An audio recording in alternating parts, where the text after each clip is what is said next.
Hello, everybody. Welcome to my Boomer Buddies podcast, where we tell it like it was and is. I'm your host, Rick Reed.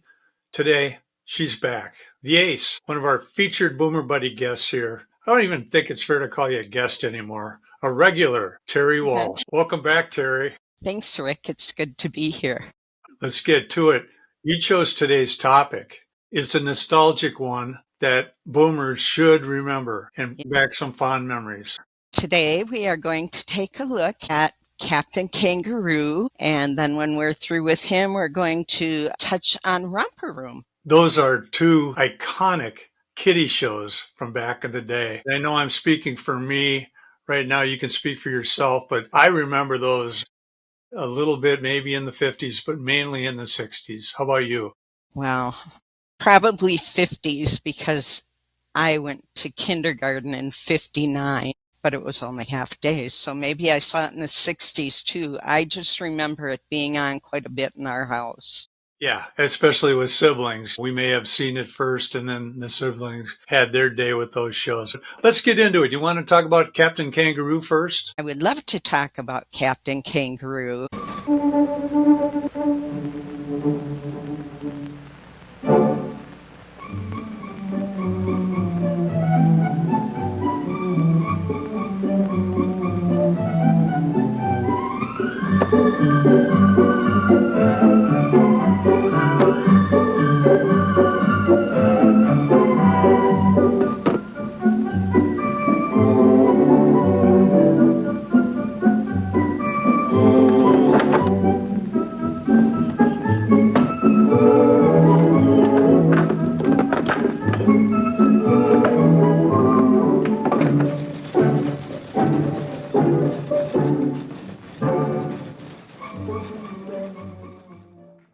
The premise was a children's show. It was based on the relationship between grandparents and children, the warm relationship. It was conceived by Bob Keeshan, who played Captain Kangaroo for 29 years. It ran from 1955 to 1984, the longest running national broadcast children's television show, and it ran on CBS. Rick, do you know what the place was called where they filmed Captain Kangaroo? I don't recall that. That's a very interesting question. It was called the Treasure House, and they would do life in the Treasure House, which would include storytelling, songs, puppets, and all the wholesome stuff that you'd want your kids to see. Some educational things. They also had a 5-minute cartoon that they would show every day. Do you know what the cartoon was? I don't remember that. Tom Terrific. Yes. Okay, I didn't pull that together until you said that. Yeah, so that's where that came from. There were some other people on the program or other characters. There was Mr. Green Jeans. There was a singer named Percy. There was Dancing Bear and Bunny Rabbit. And Bunny Rabbit didn't talk, but he frustrated the heck out of Captain Kangaroo. Little background on Bob Keeshan. He conceived Captain Kangaroo and he played Captain Kangaroo, and he had a very wholesome persona on screen. He had that big walrus mustache. He was a very calming figure. You can tell him how he got his name. Captain Kangaroo, yeah, that's one of the most asked questions about that show. Well, he wore an oversized naval suit coat with huge pockets, and he had that grandfatherly look about him, demeanor, if you will. So he called himself Captain because he created the show. And then the big pockets on that oversized jacket looked like kangaroo pouches. So he became Captain Kangaroo. And I should say that the show lasted for over 6,000 episodes. It was 6,090 episodes of being in the kids' living rooms and putting very positive messages to them. I really liked him because, like you just mentioned, his calm demeanor. I was kind of a hyper kid, all sugared up on my cereal and everything. And watching him, it was like listening to your grandpa. And I remember Mr. Green Jeans. Yes. And I thought, what a cool guy. And there's a character named the Banana Man. And I just thought overall the show was great. It's amazing how many carrots he could pull out of his pocket. I forgot And they were in about that. bunches.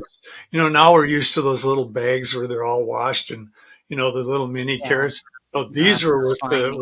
everything, and just kept pulling them out for Mr. Rabbit. Here's an interesting thing that I thought was very interesting because he did play this grandfatherly figure. He started playing Captain Kangaroo when he was 28 years old, and he had that kind of bowl haircut. Yeah, he was a calming presence, so that was good. He got his start in show business as a page at NBC. And then he started hanging around with Buffalo Bob Smith, who did Howdy Doody. He got in and developed his show, and he won 6 Emmys, totally against violence. He wanted gentleness on TV. He wanted to be the gentlest show on TV for kids. And it worked. It definitely worked. He also, Captain Kangaroo, had several doctorate degrees. And here's another good one. Do you know what program started the exact same day and time as his program? I don't. Mickey Mouse Club. Two iconic children's shows on the same Yes, day. That's yes. crazy. I know. I was really shocked by that. He won some national education awards. He won the Kennedy Honor in 1987. He hosted the first Macy's Thanksgiving Parade.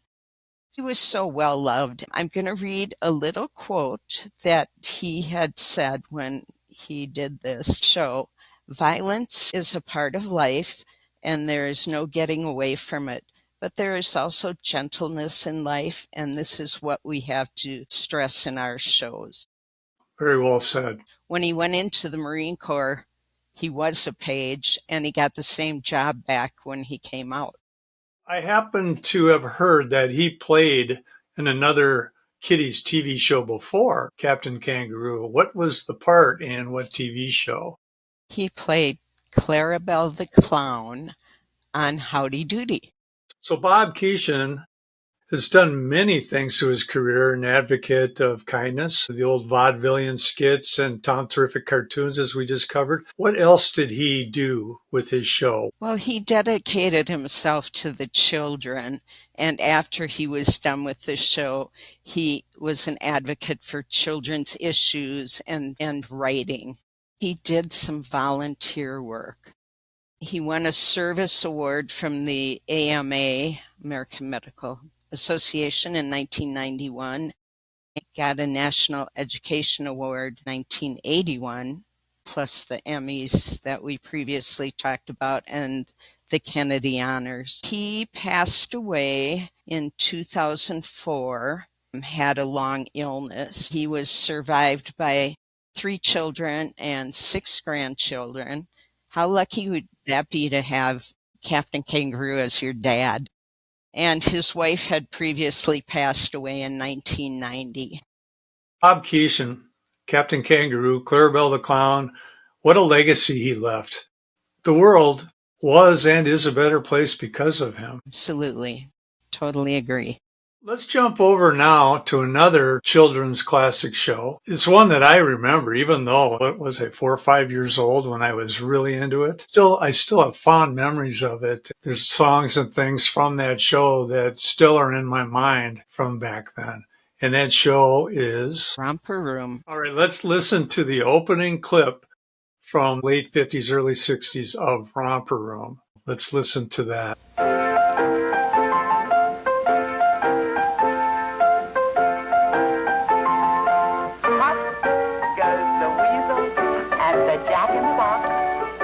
Out of his house, and that means it's time for the Romper Room School. And this is Miss Nancy saying hello to all the boys and girls here and to all of our friends at home. Does that bring back memories? Yes, it does. Does this bring back memories for you? Yeah. I can't wait to get into this one because it was so cool to be a little kid and you had your hopes up. But we'll get into that. Tell us a little bit about Romper Room. I think that's probably why I liked going to school because I sat and watched that. It was very interesting. I think they had like 6 children on it and Miss Nancy. And the children, they rotated every 2 months, and they were 4 and 5-year-olds. They sat like in a school setting. They taught reading, writing, arithmetic, which is now called math, and other things like that. They were really big on manners. They taught manners. After they did the greeting, after they did Pop Goes Weasel, they did the morning greeting, and then, you know what they did? Pledge of Allegiance. That's right. Every day. I don't think they do that in schools even anymore. So they had games and exercises, songs. They did prayers on there, and they had cookies and milk. And I believe they had to pick up their toys before they got the cookies and milk. And then they had the magic mirror at the end. So Yeah. I think we'll just tease you with that for a minute. There were several things they had. Do you remember the doobies and the don't bees? Yes. All about manners Yeah, and yeah. morality. And so I just love the show because it taught me the way I needed to be going to school. You know, Yes. prepped me. And then when I went to school, I still tried to catch it. But I'll just tell you that the reason you remember Miss Betty is Yeah. because Miss Nancy and her husband created the show. And Miss Nancy was a former kindergarten teacher. And so they franchised it in the Twin Cities where we're from. It was Miss Betty. Yes, when they franchised it, the stations would pay for it, and Miss Nancy would train the teachers in the various states, like Miss Betty in Minnesota. So Miss Betty was ours, and I always wanted her to call out my name. Yes, I'd watch to see, is this the one where she sees me? I want to be seen. me too. So that's this, a reproduction. It's not the original. Close enough for me. She said, "Romper, bomper, stomper, boo. Tell me, magic mirror, tell me today, did all my friends have fun at play?" And then some weird vertigo stuff would go on.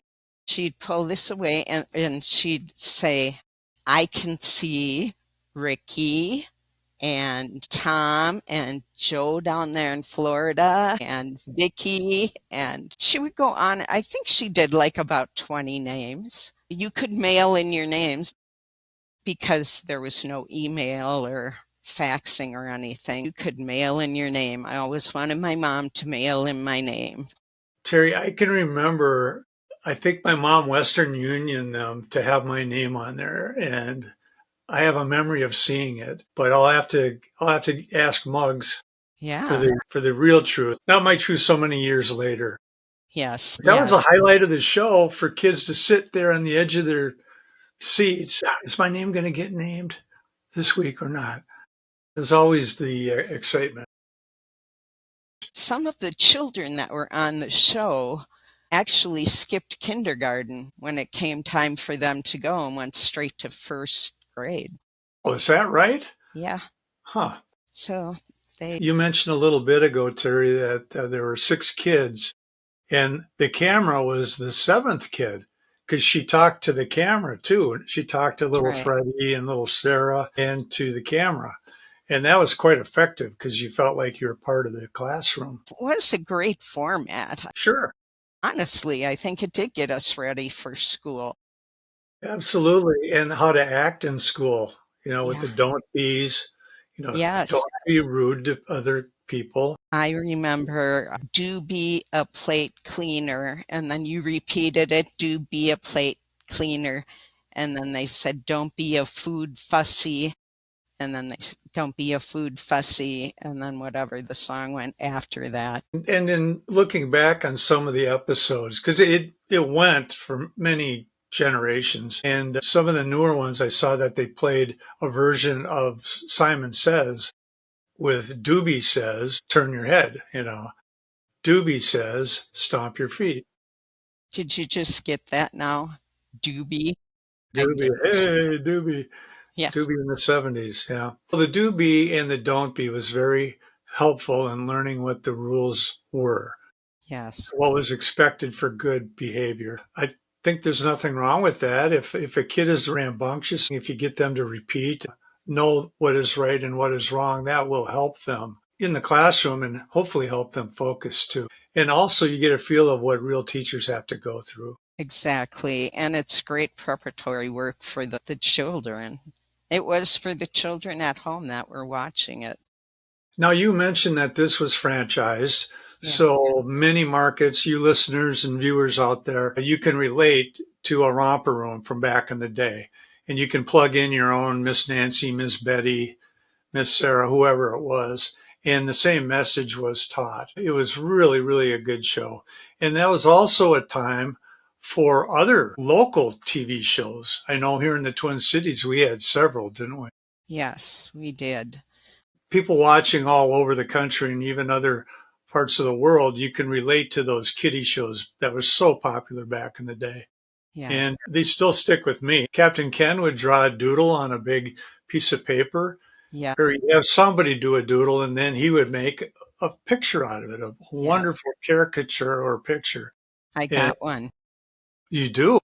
I don't think my mom still has it, but it was my 8th birthday. So of course, creative as I am, I made an 8 and he turned it into a bunny, of course. And Yeah. other shows, Casey Jones, Popeye and Pete. That's locally here in the Twin Cities. You watching elsewhere, fill in the blank there. What else do you have, Terry? Enlighten us. That was about all I had on Romper Room. I thought it was a good show. I thought Captain Kangaroo was a great show and taught kindness. I wish our kids had the opportunity to watch that. I know my kids, when they were small, watched Sesame Street. That seems to have changed quite a bit, but just those local shows too, with little kids on them so they can put themselves in those little kids' shoes. They have other options for kids nowadays. And to be honest, I'm not really plugged into it. It seems like it's overproduced, slick stuff instead of just a classroom type environment where you can use your mind. And I miss those days. People can say, oh, you're just an old boomer. But I'm telling the truth. I miss those days. And I don't think it would hurt one bit to have some of that come back. And you call me a curmudgeon, boomer, whatever you want, but that's how I truly feel. And I miss it for my grandchildren. I do as well. It was just a simpler, happy time. I mean, kids walked around with smiles on their face, not with their head in a phone, or not outside. They're not outside getting fresh air. We had great childhoods in the 50s and 60s, and that's why you're doing this show. That's right. And even into the 70s, I was a bit older and not a child anymore, but everything we did back in the 50s and the 60s brought me to that point. And I think most of us have pretty good foundations because of the way we grew up. Hey, if you like this content, please like, comment, share, subscribe. We'd really appreciate it. And we want to know what you think. Go ahead and comment on YouTube. A lot of people do it to me personally or message me, but it's fun for the whole world to see what you're thinking. We welcome it. And if you have any other content ideas for Terry and I or any of the other boomer buddies to talk about, please, we want to hear those. So again, like, share, subscribe, and comment. We really appreciate it, whether you're listening on Buzzsprout, Spotify, or watching on YouTube. All right, we're going to wrap it up here, Terry. Do you have anything you want to add before we leave? Just like this topic, I really did, because we've done a lot of music when we were older, junior high, high school, and it's kind of nice to go back to basically your roots and think, what formed you before you got into school. And most of our mothers were home. Dads were at work, the moms were at home taking care of the children. And those were just some happy, happy memories for me. Yeah, that was a recipe for good times. And I think another reason that I'm close to my mom and you're close to your mom is because of those times we had, because they were helping us get educated by letting us watch those shows. For Terry the Ace Walsh, I'm Rick Reed, my Boomer Buddies podcast. Thanks for watching. If you're new here, glad you were here. Please come back. And if you have seen us before, thanks for watching again. Until next time, we'll see you around The block.